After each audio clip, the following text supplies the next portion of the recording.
হতাশ, tension, depression, bag কিশোরের লাডিমের মতো এমনি করে গুলাই জাস্ট ফলাই। জীবনে এরকম আমিও ডিপ্রেশন। 25,000 টাকা দিয়ে আম বেচা শুরু করছি। আমি লজ্জা পাই নাই, লজ্জা পাই নাই আমি, কারণ আমি বিশ্ববিদ্যালয় থেকে তখন মাস্টার্স কমপ্লিট করি। আমার ভিতর বিন্দুমাত্র হীনমন্যতা ছিল না। আমার শুধু একটাই টার্গেট ছিল যে সৎভাবে আমি কিছুটা করি। তোমরা যারা ভিডিওটা দেখতেছো, এই যে এমবির টাকা এটা নষ্ট করি, ভালো কিছু করো, একটা ভালো কাজ করো। এই যে কথাগুলো হয়তো কারো কাজে লাগবো কিংবা কারো কাজে লাগবে না, এটা সত্য কথা বলো।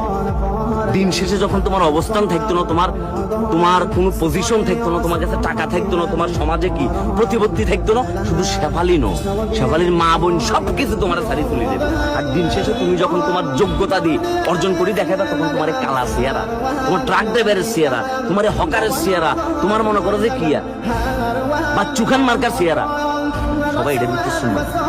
দিন শেষে যোগ্যতা ম্যাটার, দিন শেষে ট্যালেন্ট ম্যাটার, দিন শেষে পরিশ্রম ম্যাটার। সুতরাং পরিশ্রমটা করি না, হতাশ হবার কিচ্ছু নাই। এবং আমি যখন এখন সকালবেলা ঘুম থেকে উঠে ব্রাশ করার জন্য আয়নার সামনে দাঁড়াই, আমার কাছে মনে হয় যে আমি পৃথিবীর সবচাইতে সুদর্শন পুরুষ।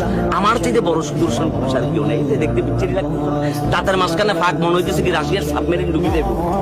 এটাই আমার কাছে মনে হচ্ছে I am the best, no one can beat me until I beat myself.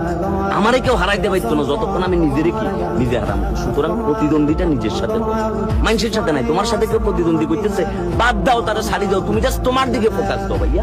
সুতরাং পরিশ্রম করি যাও, পরিশ্রম করি যাবে নীরবে। আর তোমার পরিশ্রমের সাকসেস দিয়ে যখন আওয়াজ দেবো, তখন পুরো এলাকা দেখবে নিজেরা চান্দা তুলি ডিজে ভাড়ি করবে।